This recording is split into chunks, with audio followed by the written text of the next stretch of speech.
सोलापूरचे ग्रामदैवत श्री सिद्धरामेश्वरांच्या यात्रेला जे आहे ती सुरुवात झालेली आपल्याला पाहायला मिळते। यात्रेचे मुख्य मानकरी असलेले हिरयाबो वाड्यामध्ये आता सर्व मानकरी जे आहेत ते या ठिकाणी दाखल झालेले आपल्याला पाहायला मिळत आहेत आणि मोठ्या प्रमाणात हिरयाबो वाड्यामध्ये जे आहे ते या ठिकाणी भाविक भक्त जे आहेत ते यायला सुरुवात झालेली आहे आणि आपण पाहतो या ठिकाणी हा योगदंड आहे आणि याच योगदंडाचा मान जो आहे तो या संपूर्ण यात्रेमध्ये असल्याचं आपल्याला पाहायला मिळतो। आपल्यासोबत यात्रेचे मानकरी हिरयाबो सर आहेत। काय सांगाल सर, खरं तर यात्रेचा आज प्रारंभ होतोय, आज यन्नीमज्जन जे आहे ते होणार आहे, कशा पद्धतीचा आजचा विधी असणार आहे काय सांगाल?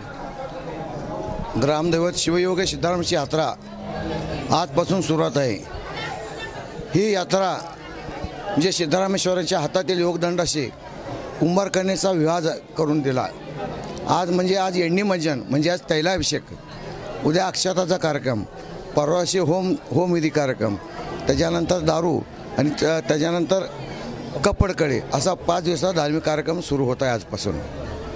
खरं तर खूप मोठा उत्साह जो आहे तो या ठिकाणी यात्रेमध्ये दरवर्षीच पाहायला मिळतो। कोरोनानंतर यात्रेला मोठ्या प्रमाणात उत्साह पुन्हा एकदा सुरू झालेला आहे। काय नक्की आज दिवसभराचा दिनक्रम असणार आहे, कशा पद्धतीनं आज यात्रेचा जो काही प्रारंभ झालेला आहे त्यामध्ये कशा पद्धतीचे कार्यक्रम असणार आहेत आज दिवसभरात? आज इथून नंदीध्वज हिरयाबो देशमुख यांच्या पूजा होऊन जाऊ। नंदीध्वज बारानंतर पहिला पालखी जाते, नंतर योगदंड जाते, नंतर काट्या निघतात। पहिला जिल्हा परिषदेजवळ गेल्यानंतर फाटकाजवळ तिथं एक सरकारी आयर होतो, आपण ब्रिटिश काळापासून सरकारी आयर, तिथून मंदिरात आल्यानंतर त्या ठिकाणी पहिलं अमृतलिंगास तेलाभिषेकाचा कार्यक्रम सुरू होतो। त्याच्यानंतर सर्व मंदिरातील सर्व लिंगास तेलाभिषेक करून नंतर गदगीस तेलाभिषेक करून महाआरती होऊन 68 लिंगास प्रारंभ होतो।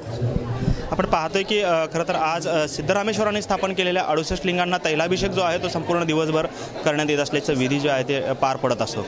कॅमेरामॅन विनोद हुमनाबादकर सह सागर सुरवसे, TV9 मराठी, सोलापूर।